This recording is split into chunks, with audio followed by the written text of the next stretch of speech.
નમસ્કાર દર્શક મિત્રો, રિયલ સમાચારમાં આપનું હાર્દિક સ્વાગત છે। સમાચારોની શરૂઆત કરતા પહેલા એક નજર કરીએ આજના મુખ્ય સમાચારો પર।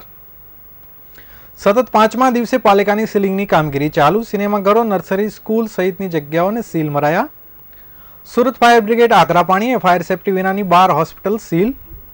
શહેરની તમામ 1650 સ્કૂલમાં 124 ટીમ ફાયર સેફટી સહિતની તપાસ કરશે। હવામાન વિભાગની આગાહીને પગલે 5 દિવસ માટે નવસારીની તમામ બીચ બંધ।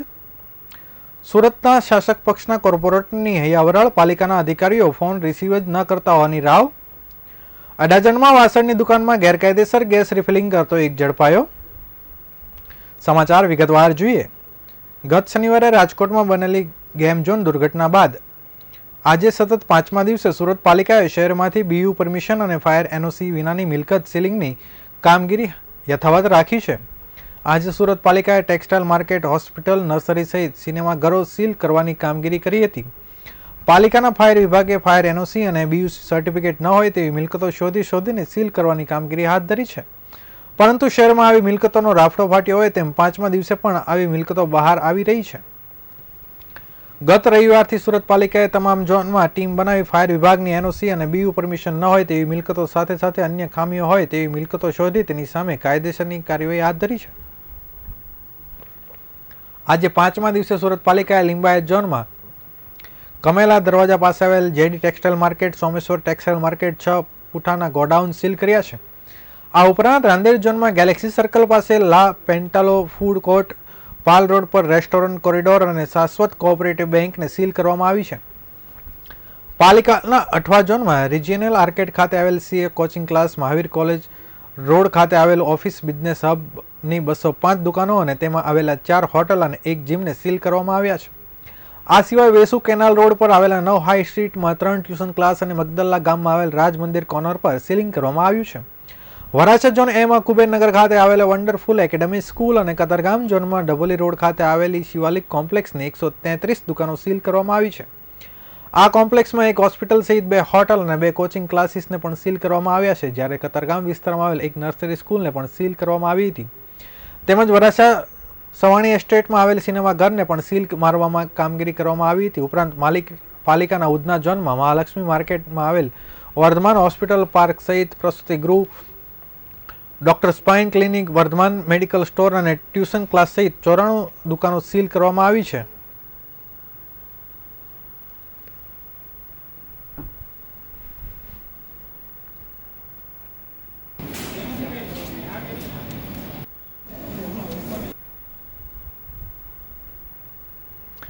રાજકોટમાં સર્જાયેલ અગ્નિકાંડની સફાળા જાગેલા સહકારી તંત્રમાં સૌથી વધુ ફાયર બ્રિગેડ દોડતું થયું છે। આકરા પાણીએ કામગીરી કરતા ફાયર બ્રિગેડ દ્વારા દુકાનો અને ટેક્સટાઇલ માર્કેટ સહિતની જાહેર જગ્યાઓ પર આધેધડ સીલ મારવાની કામગીરી કરવામાં આવી રહી છે। રાત દિવસ સીલિંગ જ કામગીરી કરતા ફાયર બ્રિગેડ દ્વારા છેલ્લા 2 દિવસમાં 12 જેટલી હોસ્પિટલ સીલ કરી દેવામાં આવી છે।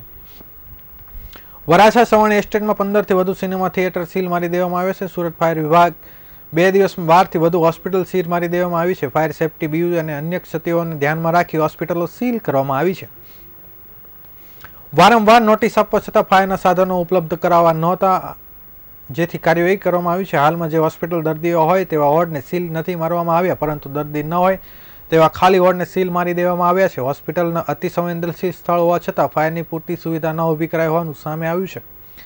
ત્યારે ફાયર બ્રિગેડ દ્વારા નોટિસ આપ્યાના દિવસો બાદ રાજકોટમાં સર્જાયેલ કરુણ ક્રાંતિને ધ્યાનમાં રાખી કાર્યવાહી કરવામાં આવી રહી છે। ફાયર સેફટી ઉપલબ્ધ કરાવવામાં આવે ત્યારબાદ જ સીલ ખોલવામાં આવશે તેવું પણ જણાવાઈ રહ્યું છે।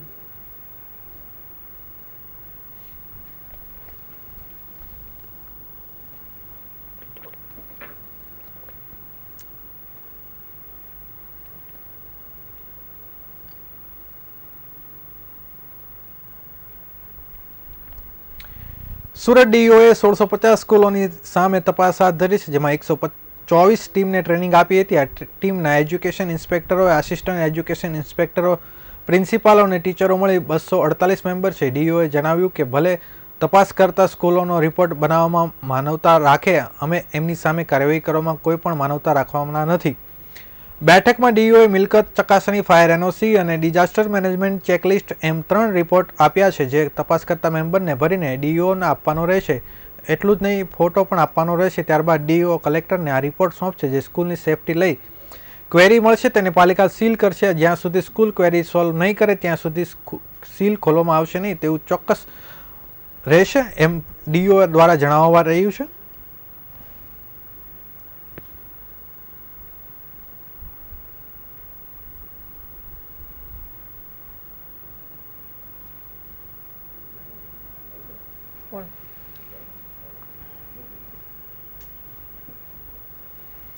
દક્ષિણ ગુજરાતના પર્યટકો અને સહેલાણીઓ માટે દરિયા કિનારો ફરવાનું ઉત્તમ સ્થળ માનવામાં આવે છે. નવસારી જિલ્લામાં પણ ઉભરાટ અને દાંડીનો દરિયા કિનારો પ્રવાસીઓથી વેકેશનમાં ઉભરાતો હોય છે. ત્યારે હાલમાં નવસારી જિલ્લામાં થોડા સમયથી ભારે પવન વહેતા હવામાન વિભાગે કરેલી આગાહીને પગલે નવસારી જિલ્લા વહીવટીતંત્ર દ્વારા ગઈકાલે એક જાહેરનામું બહાર પાડીને 5 દિવસ માટે તમામ બીચ બંધ રાખવાનો નિર્ણય લીધો છે. જેને પગલે આજથી દાંડીના દરિયા કિનારે ભયંકર શાંતિ જોવા મળી રહી છે. વહીવટી તંત્રના નિર્ણયથી સ્થાનિક વેપારીઓને થોડી આર્થિક નુકસાની વેઠવાનો વારો આવ્યો છે, પરંતુ સહેલાણીઓના જીવના જોખમ ઊભું થતાં વહીવટી તંત્રએ સાવચેતીપૂર્વક નિર્ણય લીધો છે. ઉનાળાની ગરમી સામે રક્ષણ મેળવવા તેમજ વેકેશનમાં મોજ માણવા માટે પર્યટકો મોટી સંખ્યામાં દાંડી તેમજ ઉભરાટ બીચ ઉપર મોજ કરતા હોય છે. પરિવાર સાથે દૂર દૂરથી આવતા પર્યટકો અહીં ઠંડીનો અહેસાસ કરતા હોય છે. ત્યારે 5 દિવસ માટે સહેલાણીઓ દરિયા કિનારા ઉપર જ નહીં જઈ શકે એક એવું જાહેરનામું નવસારી જિલ્લા નિવાસી અધિક કલેક્ટર દ્વારા ગઈકાલે બહાર પાડવામાં આવ્યું હતું. જેને પગલે આજે બંને બીચ પર્યટકો માટે બંધ રાખવામાં આવ્યા હતા. 15 દિવસ અગાઉ નવસારીના દાંડી દરિયા કિનારે એક જ પરિવારના 4 લોકો દરિયામાં ગરક થઈ ગયા હતા. ભરતીના પાણીમાં એકાએક શરૂ થતાં તેમને ખ્યાલ જ ન રહ્યો કે આ પાણીમાં તેઓ ડૂબી જશે, જેથી તંત્રે અકસ્માતનો આ બોધપાઠ લઈ હવામાન વિભાગની આગાહીને પગલે પવન વહેતા આગમચેતીના ભાગરૂપે જાહેરનામું પ્રસિદ્ધ કરી દીધું છે અને બીચ ઉપર ન જવા ફરમાવી દીધું છે.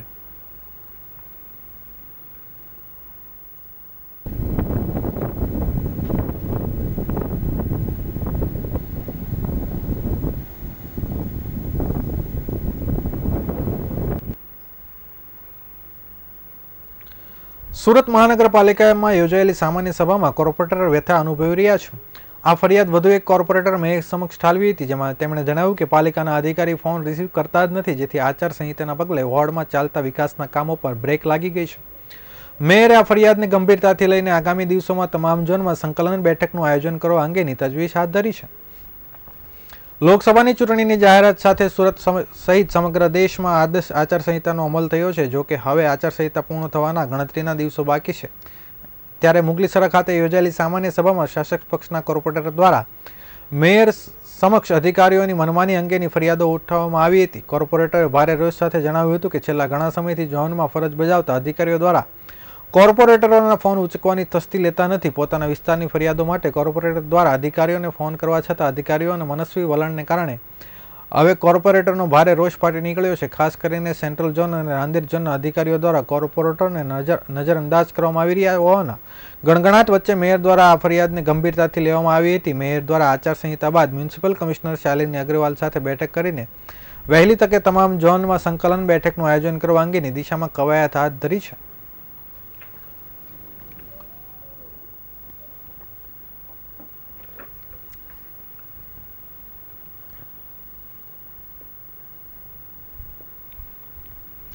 સુરતમાં ઠેર ઠેર મોતની હાથડીઓ ખુલ્લી હોય તે રીતે ગેરકાયદે ગેસ રિફિલિંગની પ્રવૃત્તિ ચાલી રહી છે, જેની સામે કાર્યવાહી કરવામાં આવી રહી છે. તેમ છતાં આ પ્રકારની પ્રવૃત્તિઓ બેરોકટોક ધમધમી રહી હોય તેવું સામે આવ્યું છે. અડાજણ વિસ્તારમાં ગેરકાયદેસર રીતે ચાલતા ગેસ રિફિલિંગ નેટવર્કનો પર્દાફાશ કરવામાં આવ્યો હતો. સાથે જ એક વ્યક્તિને ઝડપી લેવામાં આવ્યો છે.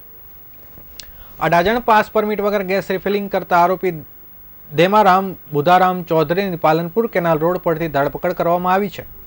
આરોપી પાસેથી અલગ અલગ કંપનીના ગેસના બાટલા સહિત કુલ 21,000નો મુદ્દામાલ જપ્ત કર્યો છે. પરમિશન વગર જ એક બાટલામાંથી બીજા બાટલામાં ગેસ રિફિલિંગ કામ કરતા આરોપીની લોકોનો જીવનો જોખમ મૂકતા હોવાનો પોલીસે આરોપી વિરુદ્ધ કાયદેસરની કાર્યવાહી હાથ ધરી છે. એસીપી BM ચૌધરીએ કહ્યું કે અડાજણ વિસ્તારમાં ગેરકાયદેસર ગેસ રિફિલિંગ પ્રવૃત્તિ ધમધમતી હોવાની બાતમી મળી હતી, જેના આધારે મૂળ રાજસ્થાનના વતનીની ધરપકડ કરવામાં આવી છે. તેમની પાસેથી ઇન્ડિયન અને ભારત સહિતની કંપનીના 11 જેટલા બાટલા ઝડપી પાડવામાં આવ્યા છે. આ ઈસમ છેલ્લા 1 માસથી આ પ્રકારનો ધંધો કરતો હતો.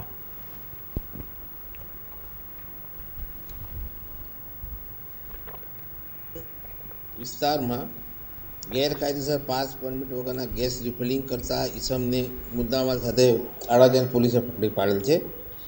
એનામાં પોલીસને બાતમી મળેલ હતી કે એલપી સવાની રોડ ઉપર પાલનપુર રોડની બાજુમાં કેટલાક જો ધંધો કરે છે ગેસના બાટલાનો ને એનો, એની અંદર અલગ અલગ કંપનીના 11 જેટલા બાટલાઓ પકડી પાડેલ છે, જેની અંદર આરોપી તરીકે દેવરામભાઈ બુધાભાઈ ચૌધરી છે, જે મારવાડી છે અને મૂળ રાજસ્થાનના રહેવાસી છે અને અહીંયા વીર સાવરકર ઉગત કેનાલ પાસે રહે છે.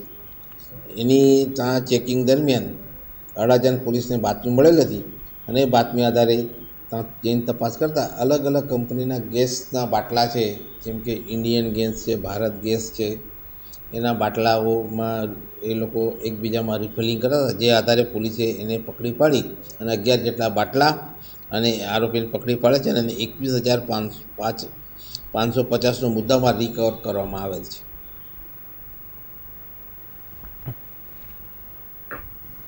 વરાછા કોઓપરેટિવ બેંકના બોર્ડ ઓફ મેનેજમેન્ટના ચેરમેન સહકારી અગ્રણી કાનજીભાઈ ભાલાળાને રૂપિયા 11 લાખના પુરસ્કાર સાથે ઇફકો સહકારિતા બંધુ એવોર્ડ એનાયત થયો છે. આજે દિલ્હી ખાતે મળેલ ઇફકોની 53મી વાર્ષિક સાધારણ સભામાં દેશભરમાંથી આવેલ ડેલિગેટ્સ અને ઉપસ્થિત કાનજીભાઈ ભાલાળાને સહકારી ક્ષેત્રે નોંધનીય કાર્ય બદલ સન્માનિત કરવામાં આવ્યા છે. આ પ્રસંગે ઇફકોના ચેરમેન દિલીપભાઈ સંઘાણીએ જણાવ્યું હતું કે કાનજીભાઈ ભાલાળાએ આર્થિક જાગૃતિ અને સહકારી સંસ્થાઓના વિકાસ માટે નિષ્ઠાથી નોંધનીય કાર્ય કર્યું છે, તેથી ઇફકો તરફથી આ સન્માન આપતા અમે ગૌરવ અનુભવીએ છીએ. સહકારી ક્ષેત્રની ટોચની સંસ્થા ઇફકો તરફથી રાષ્ટ્રમાં સહકારી પ્રવૃત્તિનું જતન થાય અને છેવાડાના માણસને સહકારી પ્રવૃત્તિ સાથે જોડવા માટે વધુ નોંધનીય કામગીરી કરનારને પ્રોત્સાહન મળે તેવા હેતુથી ઇફકો સહકારિતા બંધુ એવોર્ડ અને ઇફકો સહકારિતા રત્ન એવોર્ડ એનાયત કરવામાં આવે છે. તેમાં વર્ષ 2022-23 માટેના ઇફકો સહકારિતા બંધુ એવોર્ડ માટે ગુજરાતના સહકારી અગ્રણી અને સામાજિક કાર્યકર એવા શ્રી કાનજીભાઈ આર ભાલાળાની પસંદગી કરવામાં આવી હતી, જ્યારે સહકારિતા રત્ન એવોર્ડ માટે યુપી સરકારમાં સહમંત્રી JP.S. રાઠોડને આપવામાં આવેલ છે. 1995માં વરાછા કોઓપરેટિવ બેંકના સ્થાપના કાળથી MD ચેરમેન અને બોર્ડ ઓફ મેનેજમેન્ટના ચેરમેન તરીકે સતત નેતૃત્વ કરી વરાછા બેંકની ઝડપી અને નક્કર વિકાસમાં નોંધનીય કાર્ય કર્યું છે. સુરત જિલ્લા સહકારી સંઘમાં નિષ્ણાંત ફેકલ્ટી તરીકે તાલીમ વર્ગો માટે સેવા પણ આપી છે. શ્રી સૌરાષ્ટ્ર પટેલ સેવા સમાજ સુરતની સમૂહલગ્ન પ્રવૃત્તિમાં સ્વયંસેવક તરીકેની શરૂઆતથી આજે સંસ્થાના પ્રમુખ તરીકે ફરજ બજાવી રહ્યા છે. સુરત ઉપરાંત સૌરાષ્ટ્ર અને ગુજરાતમાં સામાજિક જાગૃતિનું નેત્રદીપક કાર્ય કરી રહ્યા છે. કુદરતી કે માનવસર્જિત આફતોમાં કામ કરતી એક પાંખ સિવિલ ડિફેન્સ સુરતના ચીફ વોર્ડન છે. તેમાં તેમની દીર્ઘકાલીન સેવાને ધ્યાનમાં લઈ 2021માં રાષ્ટ્રપતિ ચંદ્રક પ્રાપ્ત થયો છે. 1993માં કારગિલ યુદ્ધ સમયથી જય જવાન નાગરિક સમિતિ સુરત શહેરના જવાનોને પરિવારોને સન્માન સાથે આર્થિક સહાય અર્પણ કરે છે. આ સંસ્થાની સ્થાપના કાળથી ટ્રસ્ટી તરીકે ભૂમિકા નિભાવે છે. ગુજરાતમાંથી ઇફકો સહકારિતા બંધુ એવોર્ડ મેળવનાર કાનજીભાઈ ભાલાળા બીજા ગુજરાતી બન્યા છે.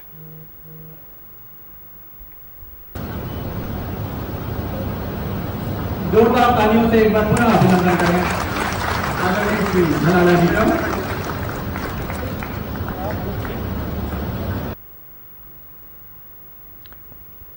સુરતના ભાગળ બુલેન્દવાડા ખાતે આજે મળસ્કે ઘૂસેલા ચોર દાગીના, રોકડ અને મોબાઈલ ચોરી 5 સભ્યોને બેડરૂમમાં પૂરી તેનો દરવાજો અને મુખ્ય દરવાજો બહારથી બંધ કરી બારી વાટે ફરાર થઈ ગયો હતો. ઘરમાં ફસાયેલ લોકોએ મદદ માટે બૂમો પાડતા સ્થાનિકોએ ફાયર બ્રિગેડને જાણ કરી હતી.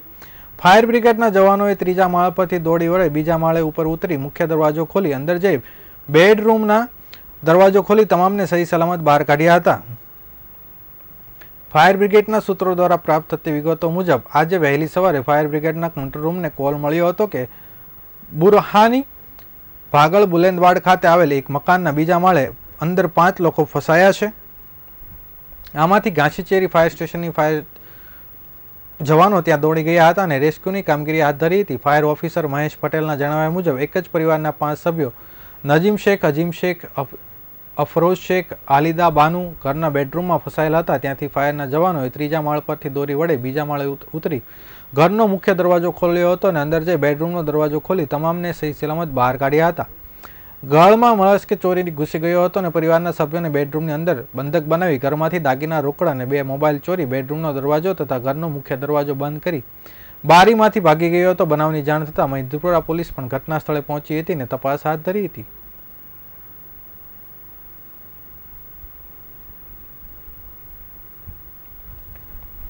સુરતના ઉધનામાં રહેતા યુવક સાથે 2017માં ઇન્સ્ટાગ્રામમાં પરિચયમાં આવી પ્રેમમાં પડેલી 27 વર્ષીય પરિણીતાની પ્રેમીએ ખાતર પતિ 2 વખત છૂટાછેડા આપ્યા હતા. બહેનના પ્રેમ પ્રકરણથી મોટા ભાઈને વતનમાં આપઘાત કરી લીધો હતો.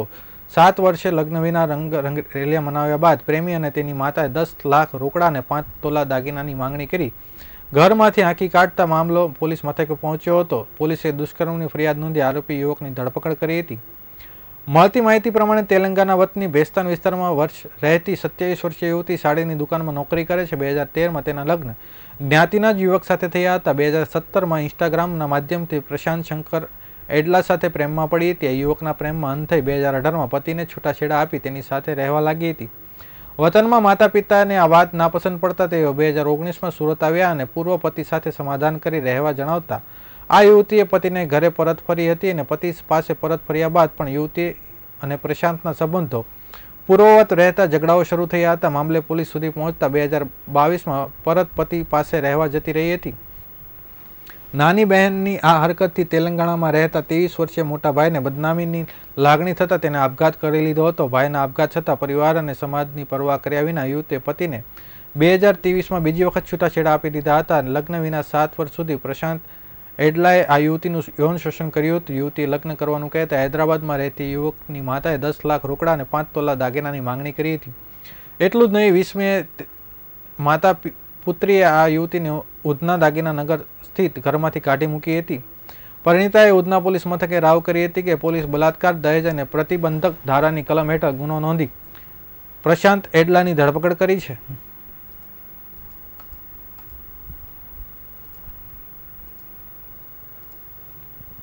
આ હતા અત્યાર સુધીના રિયલ સમાચાર. નવા સમાચારો સાથે ફરીથી મળીશું. ત્યાં સુધી રજા આપશો. નમસ્કાર.